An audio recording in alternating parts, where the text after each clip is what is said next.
قوم عاد یہ بہت ایک دم نہایت ہی زبردست قوم تھی جو علاقۂ یمن کے ایک ریگستان احقاف میں رہتی تھی.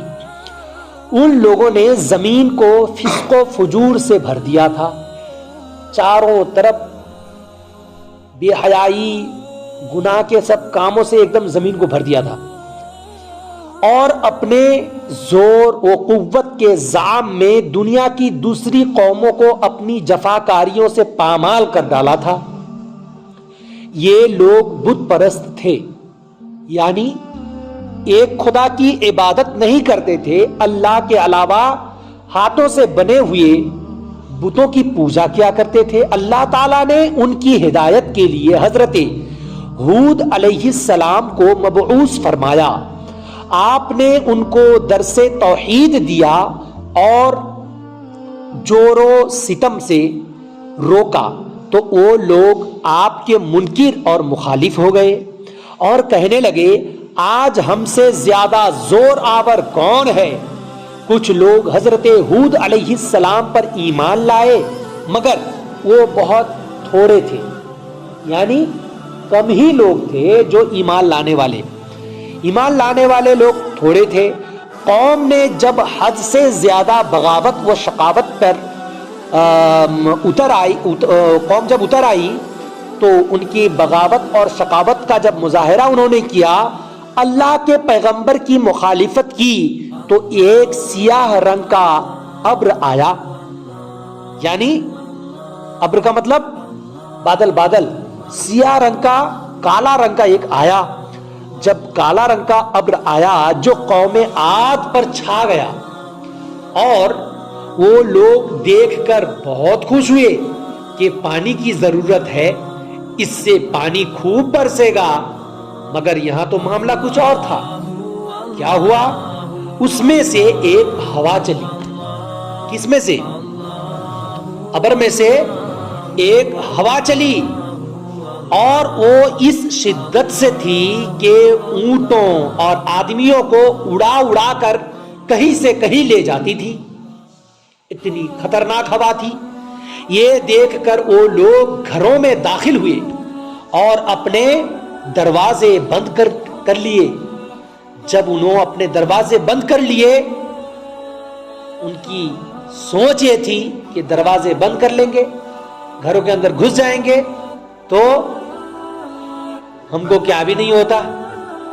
مگر ہوا کی تیزی سے نہ بچ سکے، اس نے دروازے بھی اکھیڑ دیے اور ان لوگوں کو ہلاک بھی کر دیا. پھر قدرت الہی سے کچھ سیاہ پرندے نمودار ہوئے جنہوں نے ان کی لاشوں کو اٹھا کر سمندروں میں پھینک دیا. بات سمجھ میں آئی؟ سیاہ پرندے وہ تمام جو اتنی طاقت پر غرور اور گھمنڈ تھے، جن لوگوں کو، جو لوگ گناہ اور فسق و فجور سے زمین کو بھر دیے تھے، وہ قوم عاد کو اللہ تبارک و تعالی نے ایک سیاہ رنگ کے ابر کے ذریعے سے ہوا دے کر مار دیا، اور مر جانے کے بعد کالے کالے پرندوں کو بھیج کر ان لوگوں کی لاشوں کو اٹھا کر سمندروں میں پھینک دیا. حضرت ہود علیہ السلام اپنے چند مومنوں کو لے کر قوم سے جدا ہو گئے تھے، اس لیے وہ سلامت رہے. بات سمجھ میں آئی؟ اس سے پتا چلا کہ نبیوں کے ساتھ جو ہو جاتا ہے وہ بچ جاتا ہے، اور جو نبیوں سے الگ ہوتا ہے وہ پھنس جاتا ہے، وہ جہنم میں گر جاتا ہے. بات سمجھ میں آئی؟ الحمدللہ ثم الحمدللہ ہم لوگ رضا والے ہیں، خواجہ والے ہیں، غوث والے ہیں، امام اعظم والے ہیں، حضرت حسن و حسین والے ہیں، فاطمہ و علی والے ہیں. ہم لوگ حضرت عثمان و عمر و فاروق والے ہیں، عمر فاروق و ابو بکر والے ہیں. یہاں تک کہ سب سے بڑی بات ہم لوگ ہی حضور والے ہیں، ہے کہ نہیں؟ تو جو حضور والا ہوگا وہ نور والا ہوگا، وہ کبھی کہیں پھنسے گا نہیں، اس کا بیڑا پار ہو جائے گا.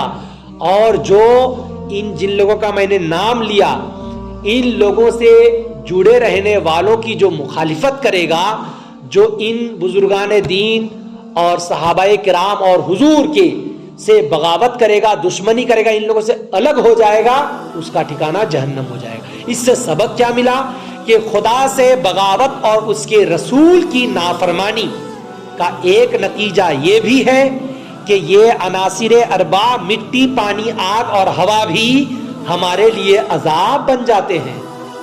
یعنی رسول سے اگر بغاوت کرو گے، یہ جو مٹی، پانی، آگ، ہوا جو ہم لوگوں کے لیے مددگار ہے، یہ اگر ضرورت پڑے تو یہ مددگار نہیں بلکہ عذاب قہار بھی ہو سکتے ہیں۔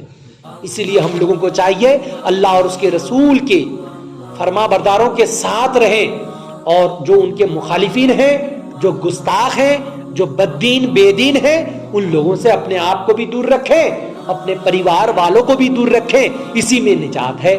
اللہ پاک کی بارگاہ میں دعائیں ہیں، یا الہ العالمین حضور کے صدقے میں ہم لوگوں کی اس مختصر سی محفل کو اپنی مقدس بارگاہ میں قبول و منظور عطا فرما۔ وصلی اللہ تعالی علی خیر خلقہ محمد وعلی آلہ واصحابہ اجمعین، آمین برحمتک یا ارحم الراحمین بحق لا الہ الا انت۔